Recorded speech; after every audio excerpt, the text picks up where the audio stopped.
Texas football, they've got Oklahoma State coming into town this weekend, trying to avenge a few straight losses to the Cowboys. The MLB playoffs are almost here. The season is heating up, and kickers, well, they're always going to be kickers.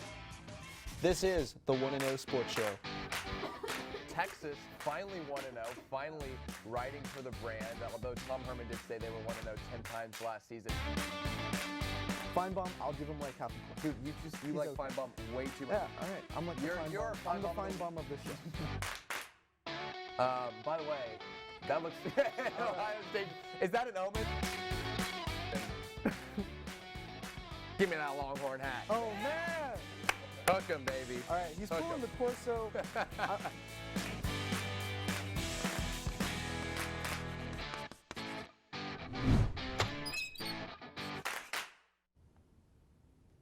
Hello and welcome in to the 1-0 Sports Show. I'm your host, Thomas Fish, joined alongside Robert Trevino. Thanks for joining us on your Friday morning. We have a very exciting show. First official hour-long episode ever. We have 3 guests because of that. They're all coming up later, but we're going to get started with who's hot and who's not. So let's get started. Yeah. So who's hot, who's not of the week? And my who's hot? No one else but the MLB. All right, we got a guest. Daniel Shee's going to join us in a little bit. I know he's a big baseball guy, and he's excited. He's excited behind us. But it is September. It is almost October. That means it is almost time to be able to talk about baseball. Yeah, this is the time when I come out of the woodwork. We have like 5 or 6, 7, I don't know how long the baseball season is. Yeah. It feels like it goes on forever. And it's like, is your team in the hunt? Are they not? They might have a 10-game lead, but it's May, and there's still like 150 games left. But we've made it. We've made it. We can finally talk about the MLB. And talk about the MLB. My Braves, 1 game away from clinching the NL East. Let's get to my who's not. The ACC. Not a good week for the ACC. Daniel Chernin, there's no reason to cheer for the ACC. You look at what happened, and then Boston College lost. Pitt lost to Penn State. Virginia beat Florida State, and I know that's an ACC matchup, but Virginia should never be beating Florida State in football. Save that for basketball season. West Virginia, who lost to a Missouri team who lost to Wyoming, who barely beat James Madison, destroys NC State, wins 44-27. Virginia Tech should have lost to Furman, FCS Furman. Georgia Tech does lose to FCS Citadel. At this point, the only team other than Clemson that's ranked is Virginia. Yeah. That should never be the case for the only team in the ACC other than Virginia that's ranked, or other than Clemson that's ranked, is Virginia. So the ACC is approaching the Pac-12 for the worst team, the worst conference in the Power 5. Yeah, another L for the ACC that I want to mention is that Clemson, that Georgia Tech matchup, where it wasn't an actual conference matchup because they couldn't get the scheduling right. So they can't even have the scheduling right, so those teams aren't even playing conference games. It's terrible. Yeah, it's terrible. All right, time for my who's hot. Last night, Gardner Minshew went off. The mustache. Huge game from the quarterback out of Wazoo, Washington State, Mike Leach, disciple Gardner Minshew, 206 yards, 2 touchdowns, 20-7 win for the Jaguars. The Jaguars, could they be a hot team out of the AFC South? No. Ooh, okay, we're getting some quick replies. But Gardner Minshew's going off last night, and you know, Twitter loves to fall in love with QBs after they do 1 or 2 things. Well, especially when he's got the mustache. Oh, he's got the mustache. He's got the charisma. Yeah, without Mike Leach, Gardner Minshew would not have been the type of hype. But we got Mike Leach a little later. We do, now, of course. My who's not. We're going to stick with the NFL, the Miami Dolphins. Now, I haven't seen a team with a worse 2-week opening since probably the Detroit Lions back in the 0-16 season. They've been outscored 102-10. Week 1, they had to deal with Lamar Jackson going off. Shout out to my fantasy team. Lost 59-10, and then last week took a terrible scoreless L to the Patriots. This week, who do they got? The Dallas Cowboys, which we'll get to them in a little bit. We will. And yeah. I do want to say this. My who's not last week was the Cleveland Browns. Yeah. They came back and they won a game. Now, was it against the Jets with a 3rd-string quarterback? Yes. Okay. But they clearly watched. They clearly took notes. I clearly motivated Baker Mayfield. I think so. Let's go ahead to our next segment. Go ahead and delete your Twitter.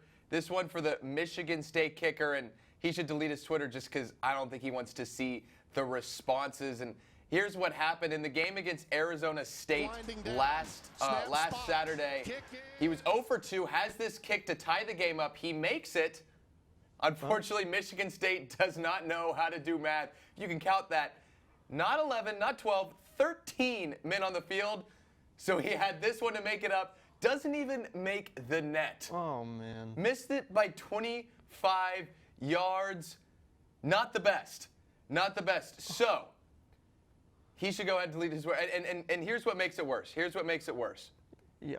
I don't know if we have the clip, but when he ran on the field, here it goes. Watch this. Watch this. Oh, man. Waving his arms around. Is that the man you want coming out to kick? Or do you want to kick her weak into the camera? That's what I was gonna say. You know the the Cameron Dicker, like, I'm gonna wink at you and then go out and kick a big field goal. And That's here he's swinging his arm. That's the opposite of that. Looking like a 5-year-old, like ice cream truck. Yeah, no, I know coming out and then you make the kick and you're like, oh no, we had too many guys. Let's try it again. Yeah, that's terrible. That's a terrible look. At least if you had made it though, that would have been a flex. That would have been a flex. But you don't. Not when you're coming out looking it's like terrible. that. And yeah, that's. So he should delete his Twitter. There have not been a lot of nice things said about him. I'll put it that way. Yeah. All right, let's move into Paul Feinbaum of the week. Yeah. This one's going to define, I know people maybe will be like, why do we have Paul Feinbaum of the week? This one is a titular Paul Feinbaum of the week. Good word, it's Paul good word. Feinbaum. It's Paul Feinbaum this week. So he Paul Feinbaum praised of the week. Eli Manning on Get Up. He said Yep. that Eli Manning was still better than Cam Newton. He said Cam Newton didn't care about anybody but himself. Crazy. Crazy. And I would say, I mean, Paul Feinbaum, you know, I feel like he's more of a college analyst. I don't know why he's in the NFL here's what he's game. doing. Here's what he's doing. Where did Cam Newton go to college? Auburn. Auburn. Where did Paul Feinbaum start off? Alabama football. This is this is just jealousy breeded over years. This is all it is. Now, are there some reasons that you could say, yeah, maybe Cam Newton can be a little selfish? First of all, we're all a little selfish. Let's be real here, okay? Second of all, I mean, I've seen a number of videos on Twitter of people being like, here's Cam Newton helping out at this charity. Here's Cam Newton helping out at this, doing all these things. Yeah. And then to be praising Eli Manning. I think that was what I had trouble with. That was the worst. You know, you could say whatever you want about Cam Newton. Well, I think when he said he's being selfish, I think he meant like on the field wise. Yeah. That's a discussion that we could have. I think there's definitely some merit to that. But praising Eli Manning was just a step too far. Well, and Ryan Clark, former NFL player, he went in on Paul Feinbaum. So let's go ahead and play that. I think he said it best. About bringing a franchise out. Eli has ruined that franchise. So we got to take out how we feel about dudes because he's a Manning, because we love him, because he gives us this sucks. You can do whatever you want to me, and I'm going to be okay about it. That's not true. If we're looking at it right now, Cam has more left than Eli's had for years. So we got to take out how we feel about dudes and the way that they act and say that he doesn't get to have a tour. Yeah, Paul. I love the finishing. Like that. I love the finishing body language where he's like, "That's clearly like I just took an L live on TV body language." He realized he couldn't come back. Yeah, there was no coming back from that. But I feel like there's no coming back when you're praising Eli Manning at the age of, 37, and Cam Newton trashing him just because he played at Auburn. Yeah. Well, speaking of coming back, we'll be right back after this break, and we have Oklahoma State writer and editor of their sports paper, The O'Collie, Joseph Fazio, to break down the matchup between Texas and Oklahoma State this Saturday. Stick around.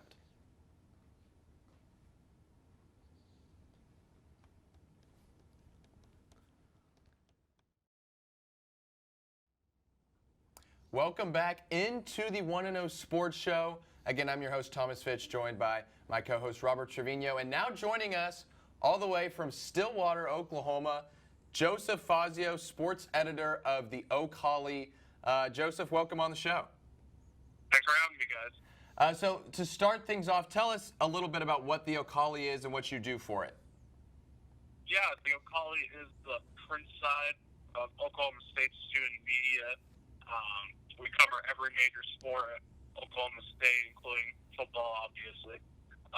as sports editor, I see the day-to-day operations of our sports department, writing articles, editing, and yeah, all that good stuff. So looking at this Oklahoma State team, that you've watched a little more. I've watched a decent amount of their games, but I'm sure you've watched more than I have.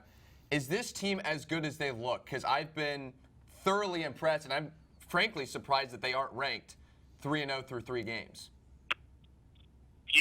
When they are as good as they look, but when you look at the opponent, it makes you wonder. Yeah.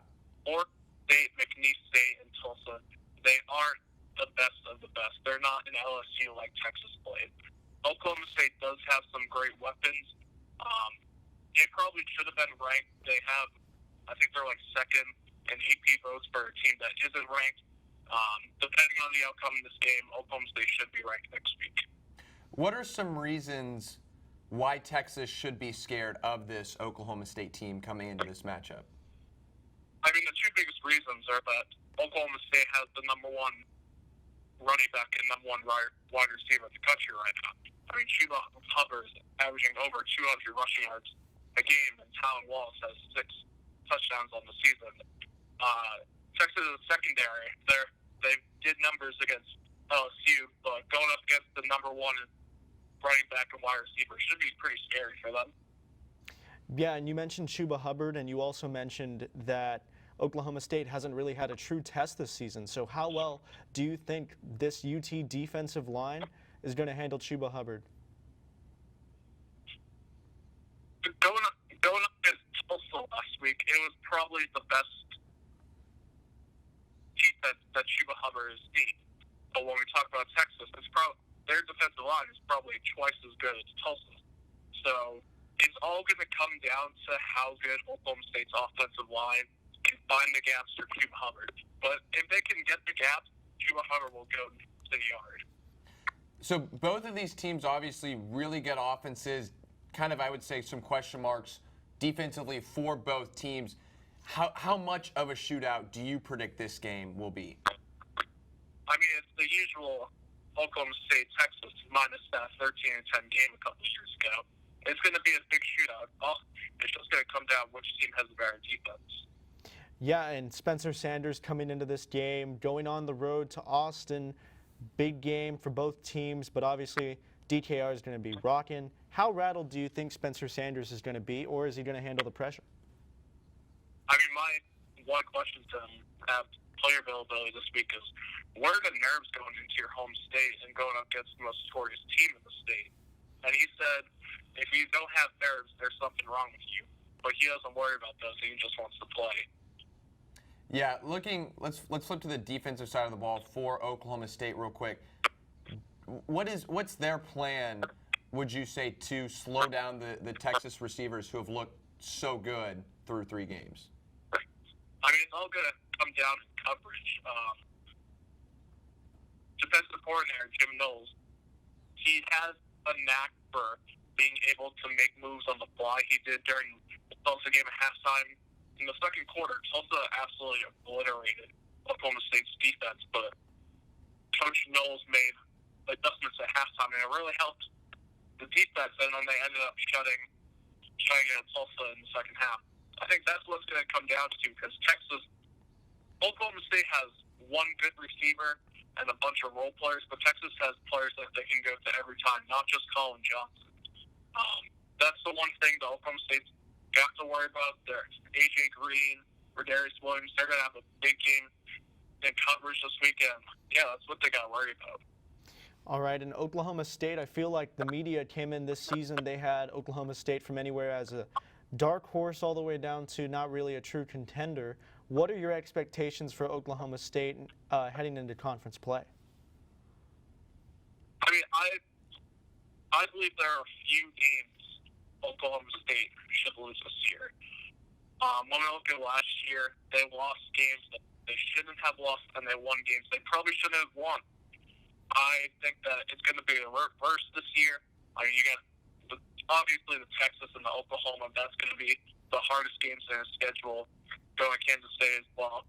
But there are teams they should be, and I think they will. So pretty much better season than last year.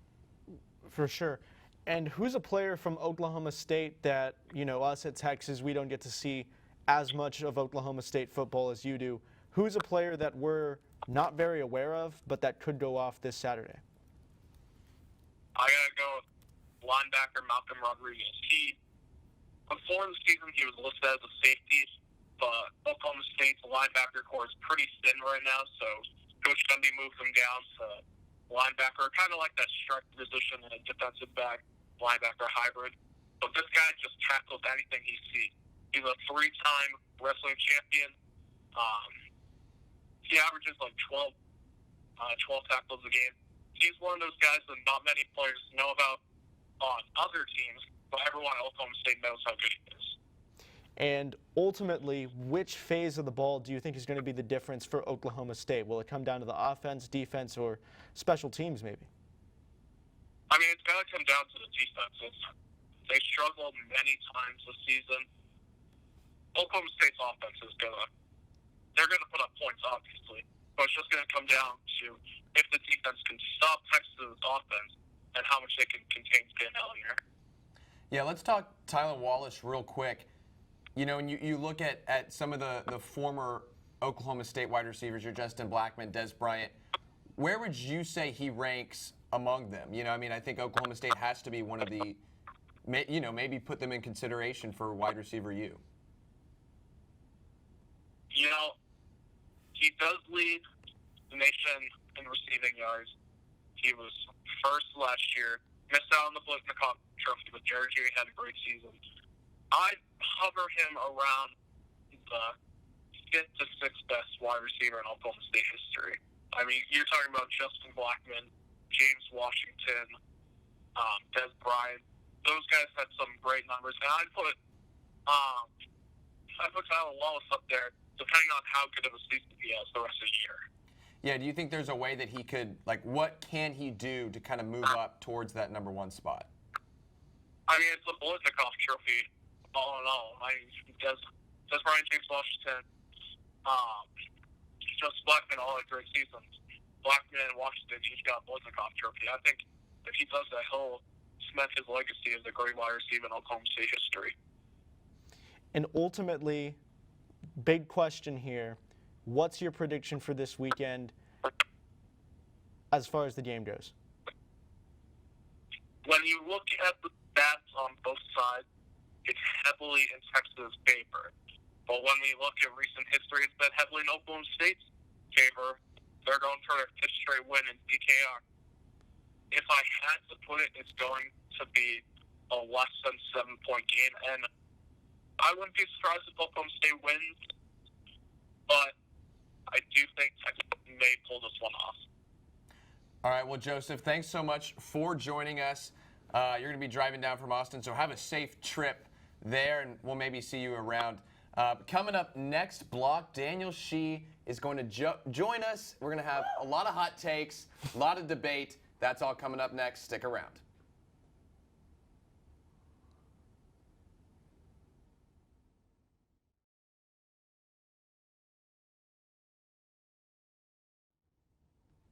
Welcome back into the 1-0 Sports Show. Robert Trevino, Thomas Fitch. We're taking questions from the crowd. We hit you on Twitter, and we're doing it with a special guest. We got Danny Shee coming Daniel. in, doing the Michigan State, State dance. Wow. Let's go. And he's going to take the hat. We're coming in. We took your questions. We're gonna read them out, and we're gonna get our responses. Yeah. Including do So, it. ironically and perfectly, this first question is from somebody named @Daniel_Shee88. I don't know who he is, man. He sounds like a cool guy. He sounds like a cool guy. So planting your own questions, it's a great strategy. I like that. So the question is Texas still back? And for those of y'all watching, make sure you sound off on the comments. Let us know what y'all think about our responses. Yep. We'll start with you, Daniel. Is Texas still back? I'm going to go. Were they back? They were never back. They were never back? From the beginning. I think fair. they were back when they were like 6th in the country, but that's only because the top 4 was messing up, right? And then when they went to the OK State game last year, they were, I think, 5th or 6th in the country. People were like, oh, they could sneak in there. But that's only on the assumption that everybody else did very bad. So being back for you is being ranked high? I think at the very minimum, you have to be in the national conversation, which they are now. Okay. But they have to compete for a championship, a Big 12 championship or a national championship. So here's my qualifications for being back. My qualifications for being back is starting the year in the top 10 and finishing the year in the top 10. I think if you can start with the hype and finish with the hype, that's what we haven't seen them do. They finished in the top 10 last year, or around there. Yeah. They started at 10. Yeah. If they can finish in the top 10, they'll be back. Yeah, I don't think my definition for that is as arbitrary or like as, definitional. Sure. But that's not a word. But that's a Tom Herman word. Definitional. That's a Tom Herman word. But I think it's mostly just being relevant nationally because it's, relevant nationally is So very would you say broad. they're relevant nationally I right would now? say they are back. So they're back. I think they're back. Okay. Because people are hearing Texas, they see the Texas brand of football, and they're playing well. They're playing good football. You look at College Game Day. How many people were there? The hype behind the LSU game. And then the fact that the LSU game was an incredible game and was close. And both teams looked good. And both teams looked good last week against, granted Rice and Northwestern State, but they did what needed to be done. To me, I don't want to say that that's back, but that's definitely being relevant on a national stage. Yeah, if you were out there and you saw the Stampede, that's called being back. Yeah. Because there's no way that anyone would show up and do that for a team that was not back or relevant nationally. Yeah. I think, but for them to be ever since the LSU game, they've never been brought up except in the context of LSU. You know what I'm saying? I think in order to be I don't think so. You look at Sam Ellinger was on the cover of Sports Illustrated. Yeah. No, but I'm going talking into about the after losing to LSU, they've never been brought up nationally, except in the context of LSU being a great team. And that is saying something for this program, but they've never it was a close loss. And you look at Sam Ellinger Heisman odds. He's got the fourth. He's now tied with Trevor Lawrence, fourth best odds. But I do agree with you to an extent. But also I think there wasn't much to talk about for anybody last week. Yeah. Anyways, let's move on to our next question. This one from Justin Morris _Texas, our boy Justin. He said, Saturday Night Football returns to Texas this weekend against Oklahoma State. Is this the beginning of an era where Texas plays primetime every Saturday? I remember growing up in an era. My family got season tickets in 2010. Really unfortunate. Poor timing. But that was back, every Texas game was primetime. And then it kind of felt like 3-4 years ago, you start having these 11 o'clock kickoff times against Maryland, against Kansas, against these teams. Yeah. So I think it is. I think we are getting back to that point where every game, and I think that kind of goes back to being nationally relevant. And I think it also helps that, when you have a game like La Tech that isn't going to be nationally broadcast, you can put it on Longhorn Network in that primetime spot because Longhorn Network has that spot. Yeah, whenever Texas is relevant nationally, they're going to be playing at 7 p.m. We're not Texas Tech. We don't play at 11 a.m. every weekend. That was a dig. But whenever Texas is relevant, they need to be playing at 6:30 p.m. But obviously they need to keep winning. Right. Because That's the key. last time we were on primetime, lost. Yeah. We lose this week, not another you're not primetime getting game. primetime. No other primetime game probably for the rest of the season besides OU. And we just need one of those cable cameras up there in DKR, man. Those make a difference. And it makes the student section better. It makes the players see it. Okay, we're a big deal. But can Fox get a prime time for Texas, please? I really miss Joel Klatt and Gus Johnson calling for us. That's a great call. We'll get him for the OU game. Yeah, that's true. But that's an 11 a.m. kickoff, right? That's true. Well, that's their thing. Although I do have a question. Why would a school not just invest in a good quality wire for that to occur, so you could get that going? I think having everybody. Del Conte needs to have that. Everybody, that would be cool to have that every game. I feel like Longhorn Network could do that. All right, next question. This is from former 1-0 sports guest Derek Duke at Derek Duke 25. This is probably my favorite question we got submitted. How many times will Mike Gundy's mullet be brought up? I think it's a lot. I tell you what, this is the best Mike Gundy's mullet has looked in a while. Yeah. While Dana Holgerson is looking like the before picture on a Rogaine ad. That was Mike Gundy is the after picture. Mike Gundy is the after picture of that ad, and it is looking good. Yeah, I would say if Pat McAfee was calling this game, definitely. Oh, that's all. That was all. I mean, it would be like 10, Cole McCoy and Jordan Shipley are roommates. Oh, for sure. Bringing it up. I think the mullet will be brought up like twice in the broadcast early on, and then I think it'll be brought up like 5 times whenever Texas is beating OSU by like 20 points. If it's a blowout in either direction, it's getting brought up a bunch.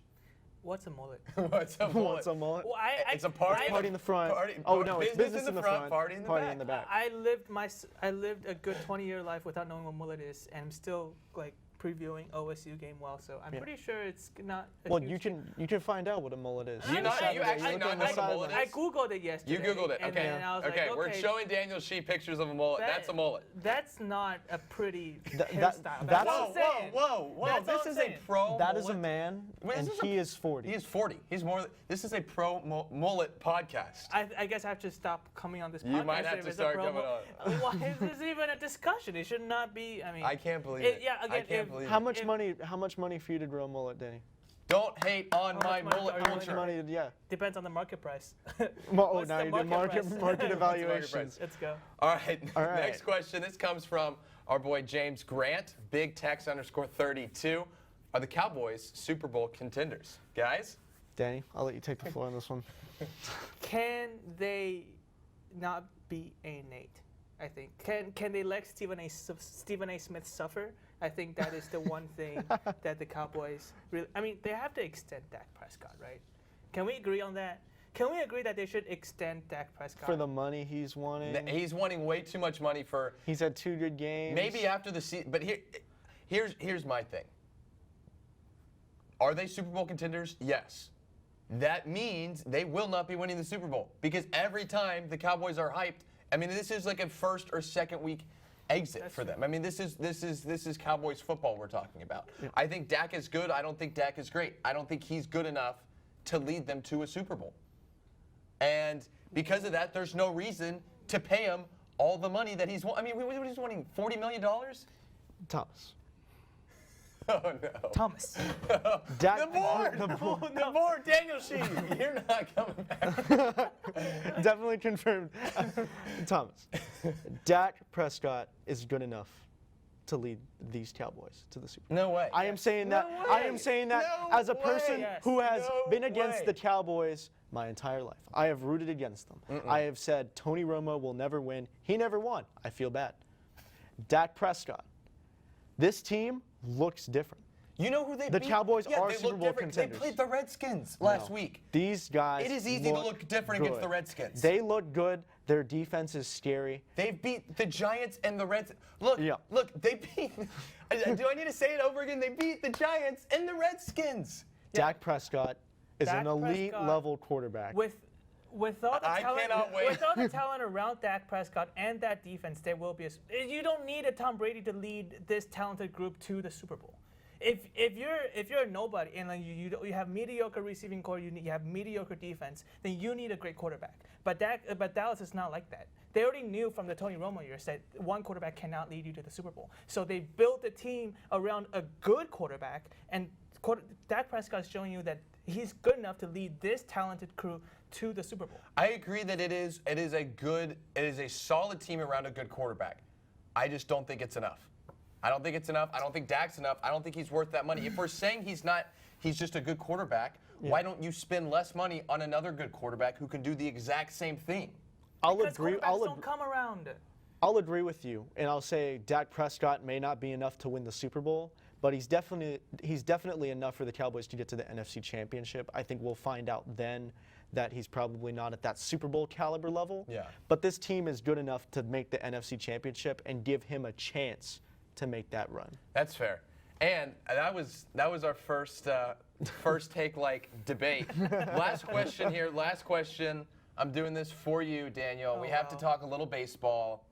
This question from Daniel _Shee. I saw you tweet that, and I'm like, Daniel knows he's coming on and just wants to talk about it.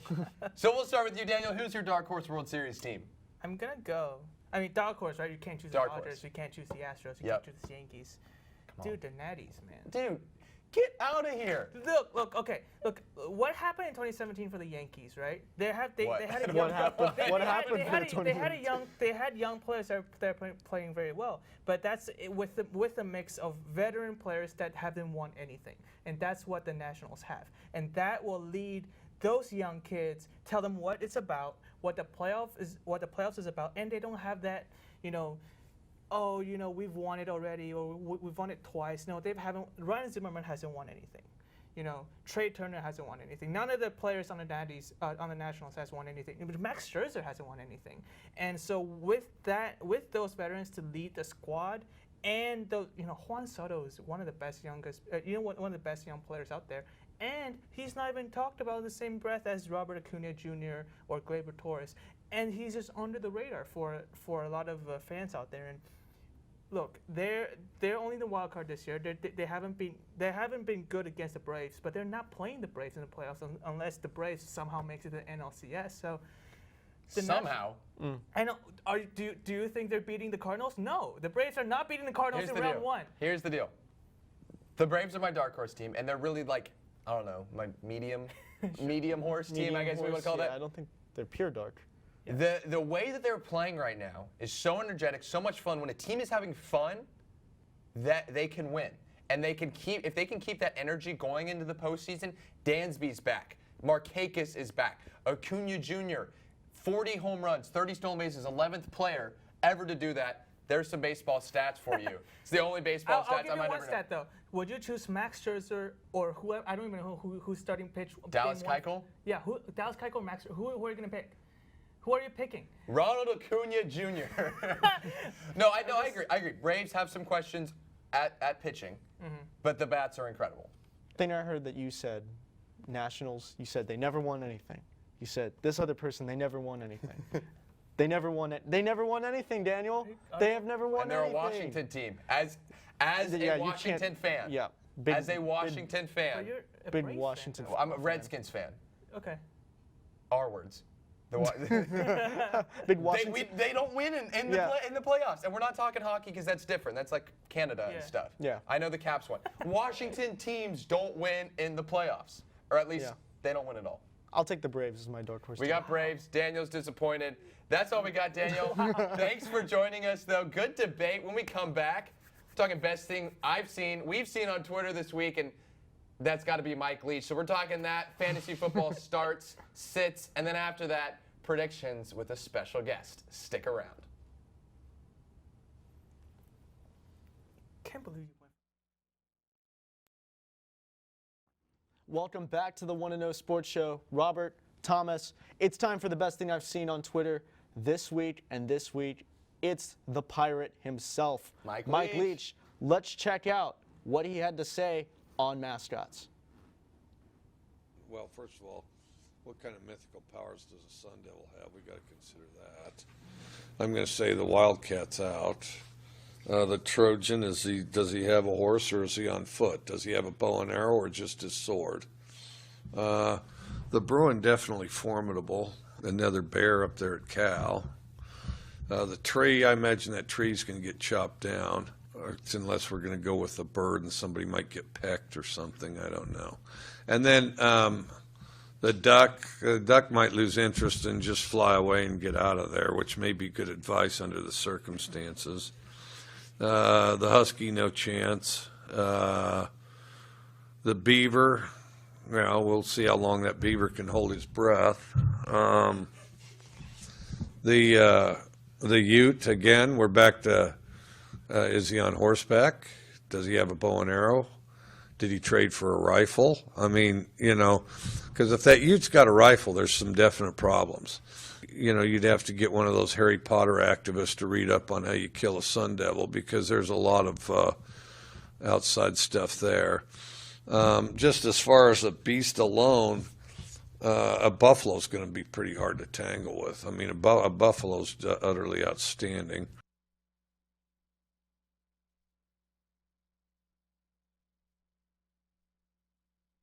From the legend Mike Leach, every press conference with Mike Leach is a spectacle. But that brings us to our own mascot prediction or breakdown.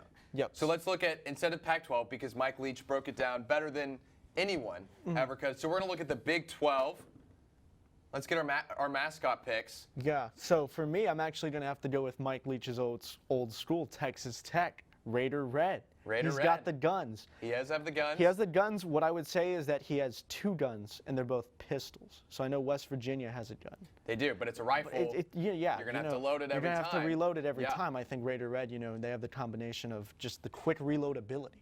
So my pick, and then we'll see who we think would win in a fight. Yeah. My pick, and it kind of depends on if we're going live mascot, whatever. But I'm just going straight name, the Iowa State Cyclones. Weather anomalies. What can you do? Yeah. What can you do? I mean, you can be yeah. firing all your pistols Yeah. all you want. Well, the thing is with cyclones, you see them coming. You know that bad weather is coming. You just leave the area. I feel like you just leave and then you come back and it's evaporated. I mean, cyclones last around 15 to 30 minutes. Readers want to know. However, you don't always have all that time. Sometimes, look, I'm from San Antonio. Yeah. We get hurricane warning or cyclone warnings all the time, and we're like, come on, a tornado in San Antonio, and then all of a sudden one hits. Yeah, I'll say that it's a lot like the 1970 Lubbock tornado, F5. Saw Like the that. warning, didn't think it was coming. Maybe the same thing happens with the Cyclones and Raider Red. But that is true, you chose the mascot that cannot be shot. Right, because if we're going their Like you actual can't mascot. shoot a tornado. Right. Yeah, You're just shooting bullets yeah. at it. But the thing is, you just wait for 30 minutes Yeah. and the cyclone goes away. But if we're doing their actual mascot, which for some reason is a bird? Is a bird. Yeah, is it? I don't know where we're getting that from. Yeah. I don't know. I guess you a had bird to could choose fly something. away. You had to choose from something. the cyclone. So if it's Yeah. going live mascot. Live mascot, I think Raider. Raider Red, has.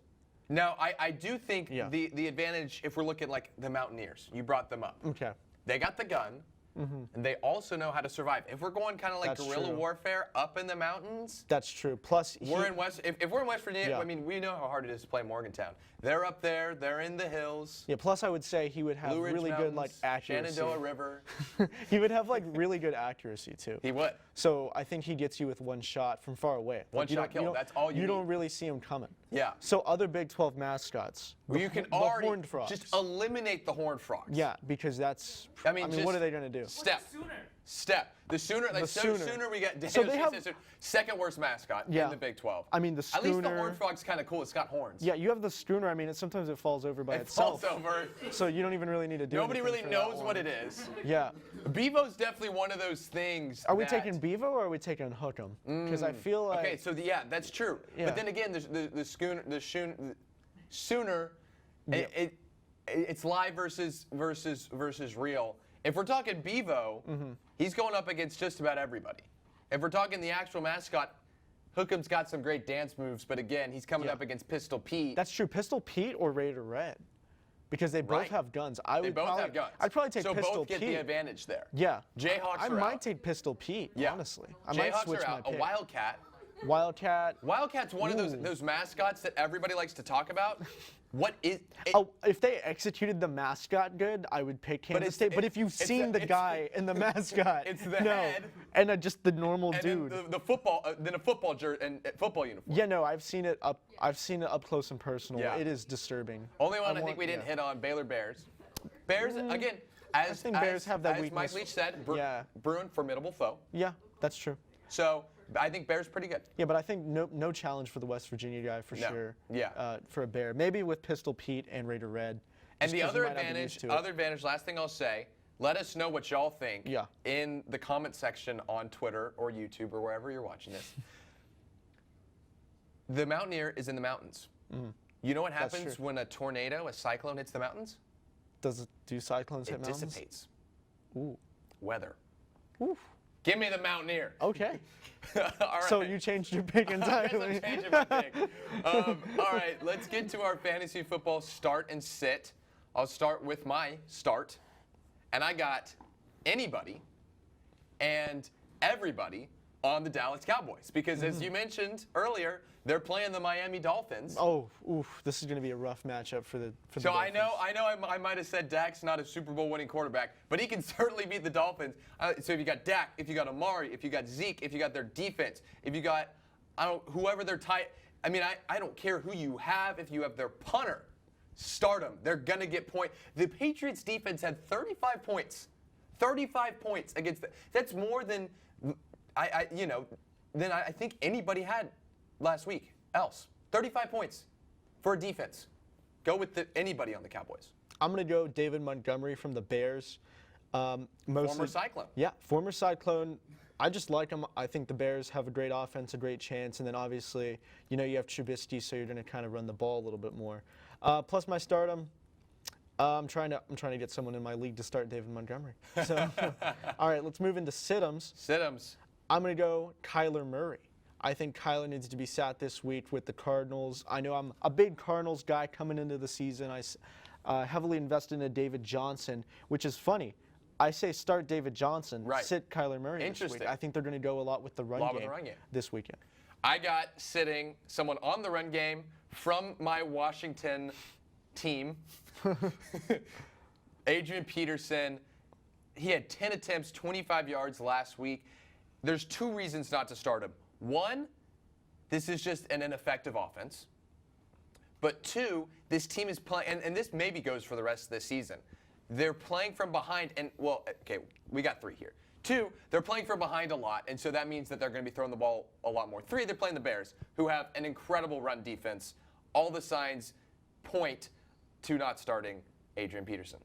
All right, that was fantasy football start sit, and when we come back, we're going to get to the big board, make our top 4 predictions, and Jared Murphy is going to be our first special guest making some big college football picks for this weekend. Stick around. You don't want to miss it. You don't.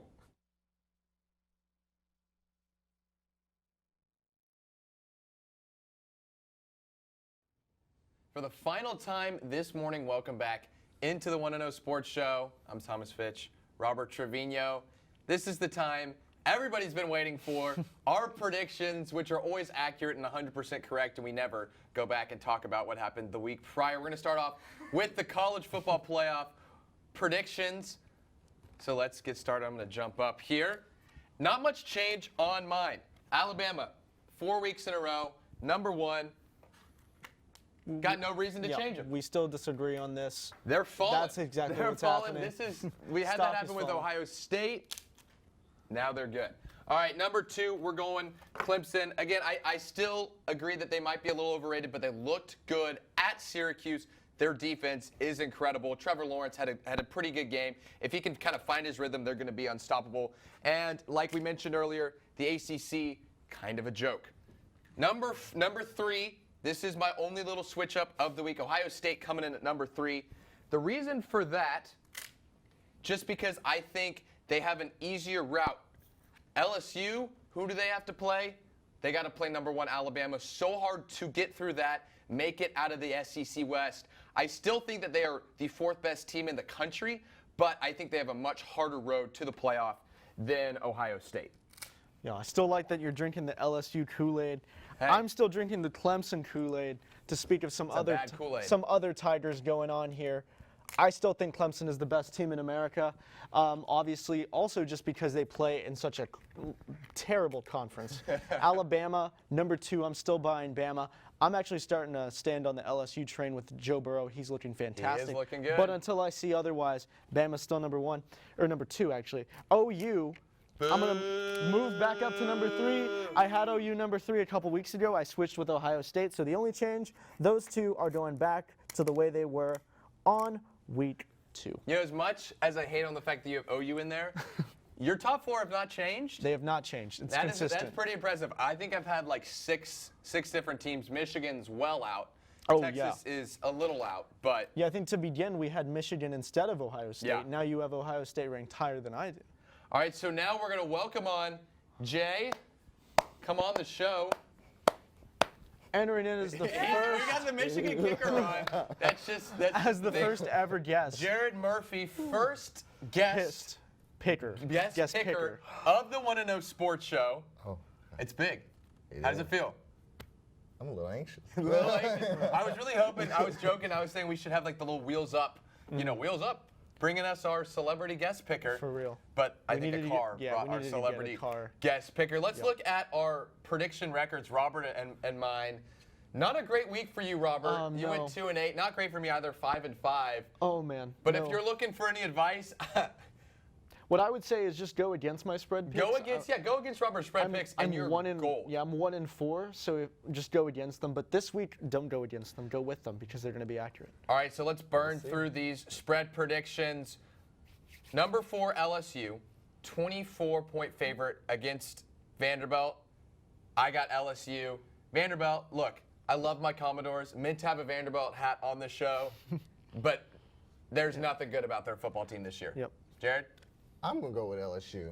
Yeah, Vanderbilt, they're engineers, not football players. They're engineers, LSU. not football players. All right, number 25, TCU, 9.5-point favorite against SMU, led by former Longhorn Shane Buechele. I love to pony up, but I'm going to go TCU with this one. Jay? Same. TCU. So I'm a little different here. Shane Buechele having a great season.